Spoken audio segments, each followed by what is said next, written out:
Total explosion. Inevitable.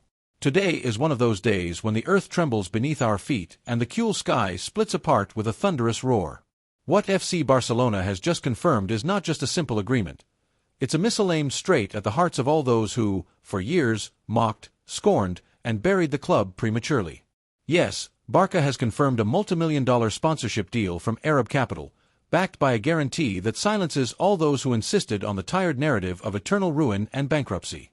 Madridismo, as expected, remains speechless, stunned, in absolute shock.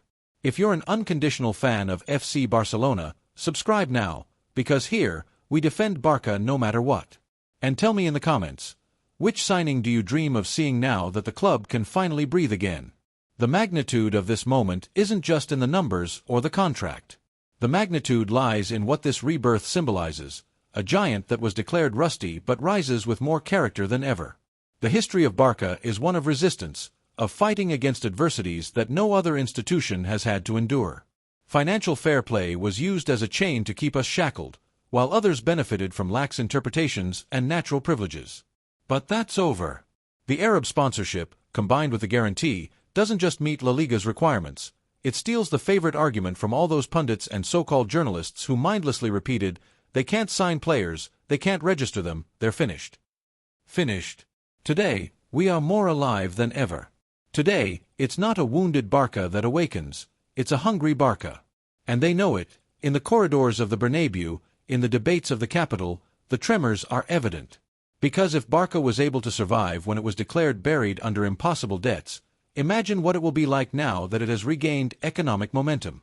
Imagine a Barca that not only retains its young talent but strengthens its squad and still dreams of sealing the deal with world-class signings. And here's the other point that shatters their narrative. The Julian Alvarez affair, the dream of a future striker, is not an anecdote, it's a message, a warning.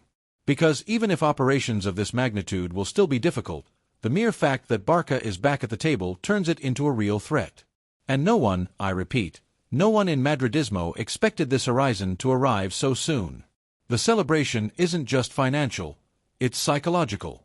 Financial fair play was meant to be a hammer to remind us we were small, that we had to accept a secondary, resigned role. Today, the situation changes. The financial permission and liquidity obtained allow us to register players, strengthen the squad, and plan normally. For a club like ours, which thrives on ambition and greatness, this is pure dynamite. Barca becomes uncomfortable again, feared again, and above all, what it has always been, an entity that, when thought dead, resurrects stronger than ever. The repeated discourse, day after day, month after month, year after year, was monotonous. Barca doesn't have a penny, it can't sign players, it can't pay, it's doomed to disappear. They laughed, even dared to treat the greatest club in Europe like a bankrupt circus. But what they never understood is that Barca is much more than a financial entity. It's a cultural resistance, an energy that never runs out. Was there a crisis? Of course. Denying it would be absurd. We inherited extreme red numbers, unsustainable contracts, unpayable commitments.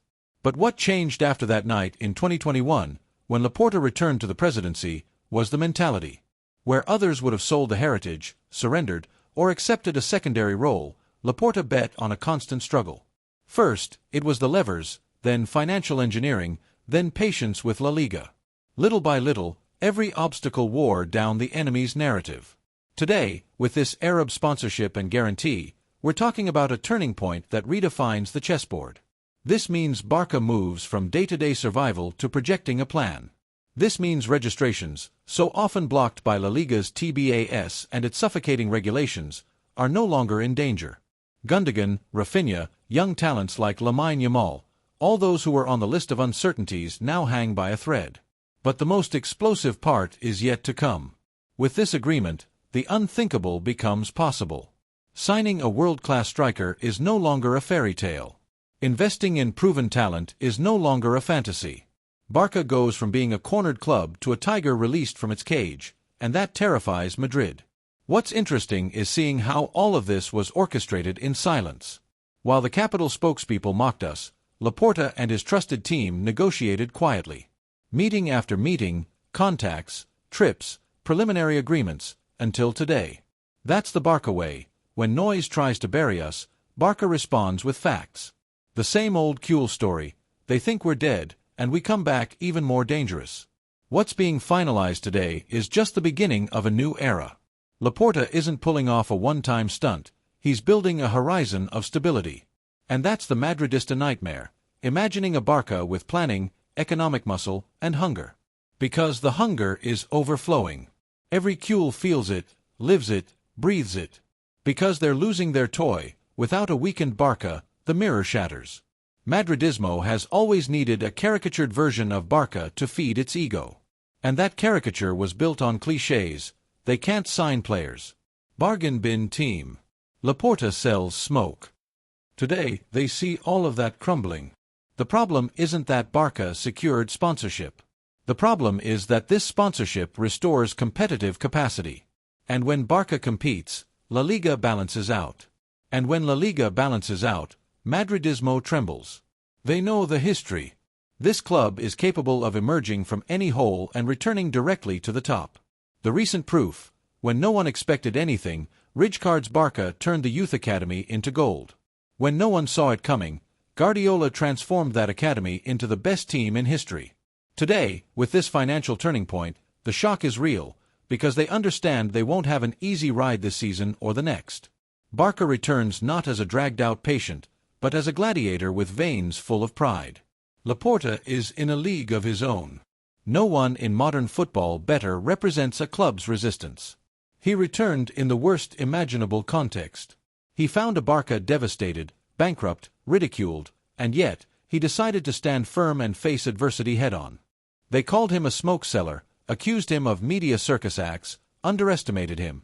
Today, with this deal, that smoke seller proves his smoke is actually a very real fire. Laporta is not a gray-suited accountant-manager. He's someone who lives and breathes Barca with his heart on fire, and that's his strength.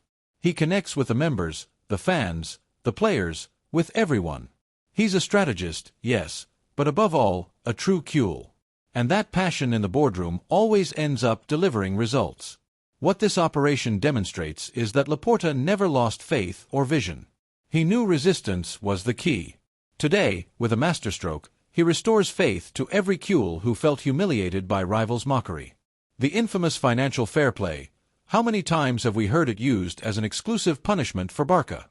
While other clubs operated with incomprehensible luxuries, it was applied to us with a magnifying glass. Every euro counted, every registration blocked, every contract turned into a nightmare.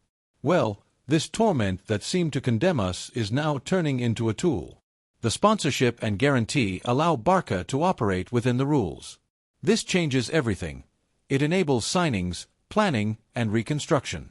The narrative of "they can't" is dead. What's happening now is a Barca that looks the market in the eye and no longer has to lower its head when exciting names are mentioned. And that is pure dynamite on the chessboard of Spanish and European football. Do you know what separates a club that competes for titles with real hunger from one that merely flaunts apparent power? Internal confidence. There's no superstar signing, no revolutionary tactic, no elite medical staff that can replace the psychological security a player needs when arriving at training, knowing he's protected, registered, and has a future. Barca has lived through the last few seasons with an incomprehensible weight. A dressing room where World Cup winners, young prodigies, and hardened veterans had to read in the press whether they could even play. Can you imagine a greater humiliation? That feeling of, even if you perform, the club can't afford $2 million in the wage bill, doesn't exist at Real Madrid, Manchester City, Juventus, or Bayern, but it did at Barcelona. It had even become routine. And that, my friends, is an invisible poison that kills morale, extinguishes the spark, and wears down the dressing room. Well, that poison has just been neutralized.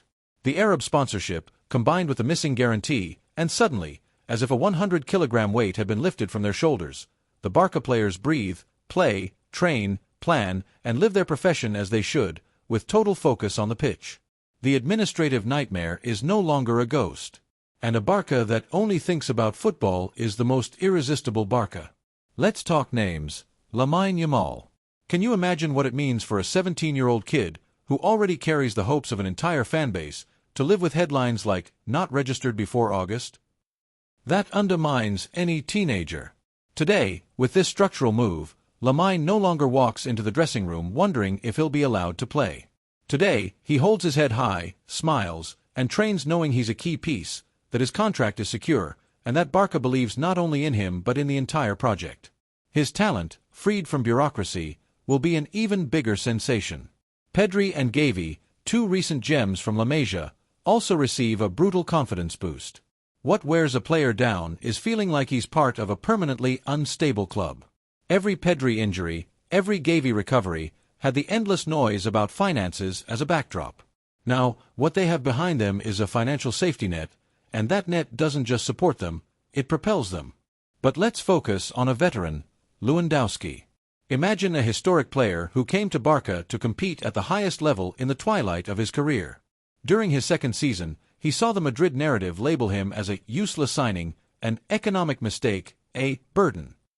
This narrative thrived on financial precarity because, of course, if you sign a number 9 of his caliber but can't strengthen around him, it's complicated.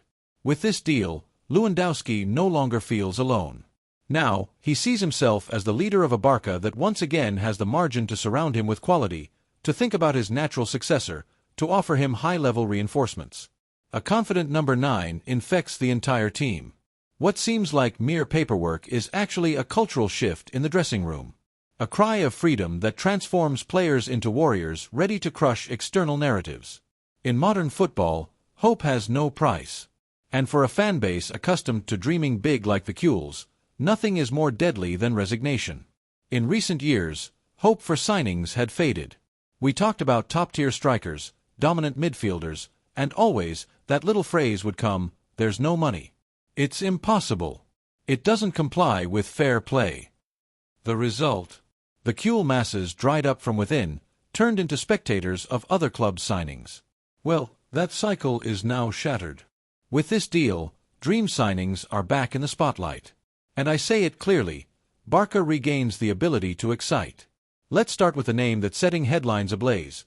Julian Alvarez, World Cup champion, young, versatile, that gem who always seemed out of reach because Manchester City could afford to keep him as a luxury substitute. Barça wasn't even at the negotiating table. Today it is. Today, the board can consider negotiating, can project, can offer a path to the protagonism Julian will never have under Pep Guardiola. And that changes the entire equation. Julian is no longer impossible. He's desirable, he's achievable. What does that mean? It means the fanbase wakes up, that Cules start posting their dreams eyes on social media again, that debates no longer revolve around, will we manage to register the youth players? But around, do we dare sign world-class stars? That's the difference between a depressed fanbase and one in ecstasy. But let's go further.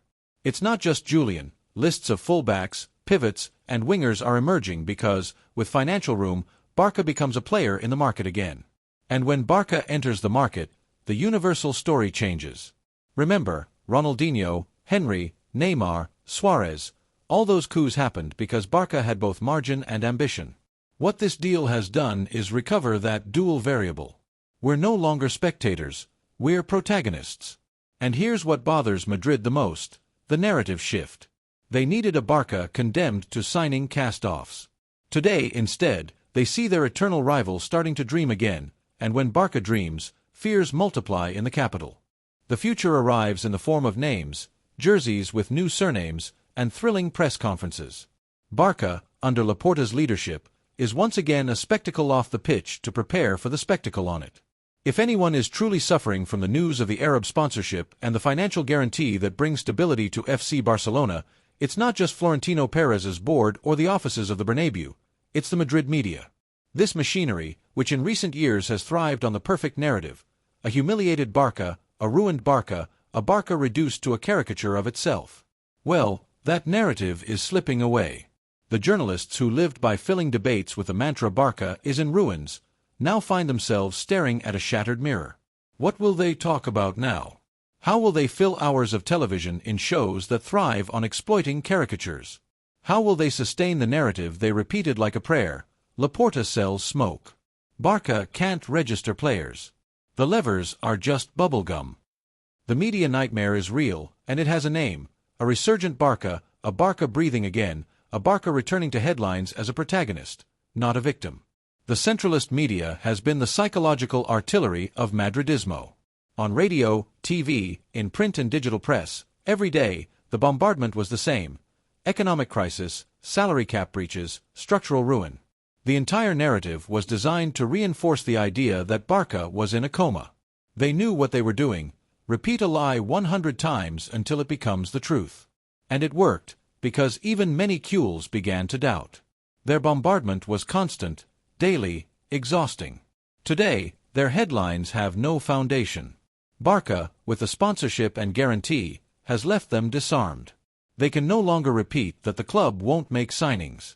They can no longer say no star would want to come. They can no longer fill hours with memes about the levers. The rage in the newsrooms is palpable. When a media outlet loses its easy enemy, it quickly searches for a substitute. That's why we're already seeing the next narrative: suspicion. Now, the white scarf pundits can no longer say Barça is dead, but they'll try to plant the idea that there's something shady behind the deal. They'll start talking about darkness, suspicions, dubious money. It's always the same script. When they can't deny reality, they try to tarnish it with insinuations. But Cule, don't be fooled. Precisely, this defensive reflex is a sign of our victory. Because if Barça were truly still in ruins, as they wished, they wouldn't need to invent suspicions. The fact that they resort to conspiracy theories is proof that they're trembling, that Barca's resurgence destabilizes them. This isn't the first time. History reminds us of similar episodes.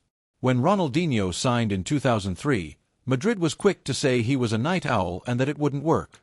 When Guardiola built the greatest team in history, the white narrative was that the Champions League was handed to him by referees or that rivals let them win. Always the same thing. Faced with the undeniable power of Barça, the media narrative turns into a nervous breakdown. What we're seeing today is no different. What bothers them isn't just that Barça has money, it's that Barça is alive. Here lies the final point of the circle: the fan base. Because no sponsorship is worth anything if it doesn't translate into collective faith. And what this deal has done is return to the Cules their most powerful weapon: hope. The Camp Nou, even under construction, beats again like a volcano. The feeling running through every member, every global supporter, is the same: we are alive, and we're competing big again. This vibration is contagious. From the members to the players, from the players to the staff, from the staff to the stands. And when the circle closes, Barça becomes an unstoppable monster. Anyone who thinks this is an exaggeration should remember 2003. Back then, too, we were written off. They mocked Laporta, and from that seed grew the golden era that changed the history of world football. The Cule begins to believe again, and that belief changes everything. This is no longer just a deal, it's a collective cry. It's confirmation that we're stronger than the crisis, more tenacious than the system, and greater than any imposed narrative from Madrid. Europe is the grand stage. Europe is the mirror where a club's true greatness is measured. And let's be honest, in recent years, Barça hasn't appeared in that mirror with the clarity its history deserves. They looked at us from Munich, Paris, and Manchester with smirks. Barça is no longer made for these leagues, they said. That image, that international perception, was a direct result of financial asphyxiation, because without the ability to sign or retain players, without registering on time or guaranteeing stability, the team was weakened in the Champions League. Well, this Arab sponsorship and guarantee aren't just oxygen for La Liga, they're also a powerful card in Europe. Because now, Barça can present itself again on the continental market as a full-fledged player. It can sit down to negotiate with clubs and agents without the bankrupt label. It can revive its historic magnetism, the kind that convinced Ronaldinho, Henry, Neymar, or Suarez when they had to choose a destination. Imagine what this means for the 2025 to 2026 Champions League.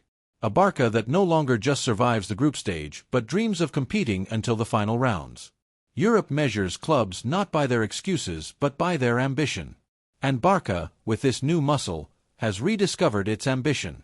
In Munich, they tremble, because they remember how a reinforced Barça can devastate entire generations with otherworldly football. In Manchester, they worry, because they know an operation like Julian Alvarez could shift the balance in the Premier League and Europe. And in Madrid? Well, in Madrid, the fear is double, because they're not just losing local hegemony, they could also lose the continental reign they tried to maintain without Blaugrana opposition. To understand this shockwave, you have to look beyond the numbers. Laporta isn't a gray-suited banker, he's a political strategist, a chess player in the boardrooms. His skill has never been just about balance sheets but in his ability to read the entire chessboard. While Madrid's press filled its headlines mocking the levers, Laporta was building international relationships. While they criticized his trips and meetings, the president was seeking allies outside the classic UEFA and La Liga establishment. That's why this Arab sponsorship is no coincidence. It's the fruit of a network Laporta has been weaving for years, understanding that the future of football lies in large-scale external investments. But we must also highlight the internal political component. Laporta played against a hostile regulation, against a La Liga president who seemed to have made it his personal mission to humiliate him, against media outlets that tried to destroy every advancement. He endured it all with a smile, fiery speeches, and a long-term vision. The guarantee and sponsorship are the culmination of this strategy. Resist until the masterstroke. It's the art of patience. A patience that even frustrated many cules who doubted the process. But Laporta never doubted. He endured internal and external criticism with an almost religious conviction: Barça will return. Today, that faith is justified. This move confirms that Laporta is not about improvisation or smoke, it's about chess. And the checkmate against Madridismo isn't just sporting, it's cultural and political, because it proves that even in a hostile ecosystem, Barça can build power. We arrive at the juiciest point, the direct blow to Real Madrid and Florentino Perez. Let's not fool ourselves. The fear in the capital isn't about losing a Clásico, it's about losing total hegemony over the narrative. Florentino built an image of supremacy based on Madrid's supposed superiority over a ruined Barça. Every time the media talked about the Blaugrana crisis, his project was consolidated as undisputed. What happens now that Barça is financially resurgent? That distance shrinks again. Imagine Florentino absorbing the fact that Barça could sign the South American star he coveted or the high-level fullback he had in mind. Imagine him seeing the Cule fanbase regain hope and his own members starting to ask questions. What if the golden decade shifts camps again? The white fear is evident because Barça doesn't need 10 years to rise again, it's already proven that. It only takes 2 or 3 smart summers, secured registrations, and a knockout signing to explode the Madrid narrative. And Florentino knows it.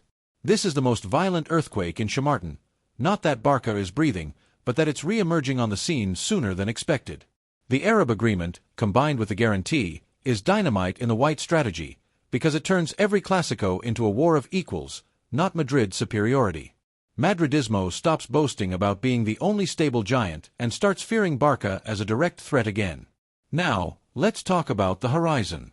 What does this agreement mean not just for today, but for what's coming? It means Barça leaves behind the crisis narrative to project growth. It means that from this season onward, the club can look at the market with freedom, plan sporting projects without forced cuts, and compete in Europe without complexes. But the greatest significance is what it means for the overall sporting project. Confirmation that Barça doesn't surrender, that it resists and returns, that the Laporta model, resistance, patience, and ingenuity, bears fruit. This immediate future will be reflected in the youth academy players. They'll know there's not only space for them but that they'll be joined by international stars. Current stars will see it. They'll no longer feel alone in a weakened project. And Europe will see it. It will shift from looking at Barça with pity to looking at it with fear again. From the depths of the pit to the summit, from crisis to domination. Barça 2025-26 is writing its history starting with this masterstroke. And let the world tremble, because the most resilient crest on the planet is shining again. The road has been hard, bloody, and long, but today, after months of pain, media humiliation, and poisoned headlines, FC Barcelona rises like a giant that never allowed itself to be buried. The agreement with Arab capital and the guarantee that provides stability are not just financial news, they are founding acts of a new era. They are the bridge between a past of survival and a future of domination. The narrative they tried to impose from Spanish centralism is destroyed. Barça is dead, they repeated. There's no money, no signings, they can't register players. Lie after lie. And the true Cule knew, deep down, that a masterstroke was coming, because Barça always finds a way. Barça always escapes the labyrinth when it seems there's no way out. What does this move mean? That the team can compete on all fronts with total ambition. That PEDRI, GAVI, LAMINE, Bald, and company are no longer alone. That they can dream of having world-class teammates around them. That veterans like Lewandowski or Ter Stegen don't feel like they're retiring in a dying club, but that they're leading a renaissance. And above all, that Madridismo loses its favorite toy, the one with which they humiliated us week after week, the eternal crisis. Today, Barça looks to the future with its head held high.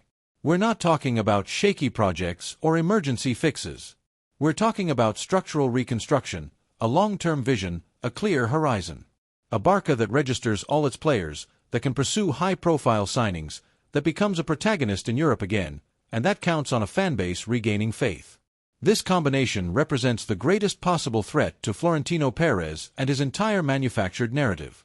Let's not forget that this is only the beginning, because when administrative stability is secured, what remains is the sporting side. And there, Barça has proven, even in misery, its ability to compete. It won a Liga when no one expected it. It stayed alive in cups, in clásicos, in matches where it seemed inferior on paper but never in heart. Now, with muscle and margin, imagine what's coming. It hurts Madrid, because they know Barça doesn't need 10 years to return. It only takes 2 or 3 smart summers, targeted signings, and a renovated Camp Nou roaring to shatter white hegemony. They need our weakness to feed their arrogance. If Barça strengthens, their entire narrative crumbles. Let's look back. In 2003, Laporta inherited a club in ruins. The same voices mocked, and from that seed grew Ronaldinho, Eto'o, Messi, Guardiola, the sextuple, and over a decade of global domination. Today, we're living in a mirror situation. History repeats itself. Barça, against all odds, is rising again. And when this club rises, no power on the planet can stop it. The coming months will be crucial. Registrations will be secured. New recruitment negotiations will open. The Champions League will be approached with a different mindset. The pieces are falling into place for a new Blaugrana cycle. And Madrid knows it. The white discomfort is felt in every debate, in every poisoned editorial. They've already started looking for buts, putting quotes around everything, disguising the narrative defeat. But even if they try to cover it up, the reality is clear. Barça is alive, it's breathing, it's roaring. And this roar is backed by millions of cules around the world. Because this club isn't just Barcelona, or just Catalonia. This club is global, and every cule who, for years, lowered their head while enduring rivals' mockery can now hold it high with pride. The message is clear. We are back. Let no one be mistaken. This doesn't mean the problems disappear. There will be difficulties, challenges, and enemies in the La Liga offices. But the difference is that today, Barça has weapons. And when Laporta has weapons, the wars change. Because the history of Barça has always been this, rising from adversity, reinventing itself, and rewriting golden pages. The immediate horizon has a magical symbol, the return of the remodeled Camp Nou. This packed temple, with a strengthened Barça and secured sponsorship, will be a cauldron that restores the mystique of great nights. A fiery Camp Nou is the worst nightmare for any European rival, and that's coming very soon. The cule begins to believe again, and this faith is invincible, because Barça isn't just a football club, it's a feeling, a cry of resistance, a legacy of identity. And when this identity connects with real hope, it becomes an overwhelming force. Today, more than ever, it's time to look to the future with pride and shout. Barça does not surrender. Barça rises again. Barça is back. And Madridismo, the one that mocked us, celebrated our misfortunes, and declared us dead, is in shock, because it never understood our essence. We are immortal. If you feel the cule pride coursing through your veins, subscribe now, because this channel is a Blaugrana trench against the enemy narrative. And tell me in the comments, do you think this sponsorship and guarantee mark the beginning of a new golden era for Barça? What titles do you dream of lifting in the coming years with this historic rebirth?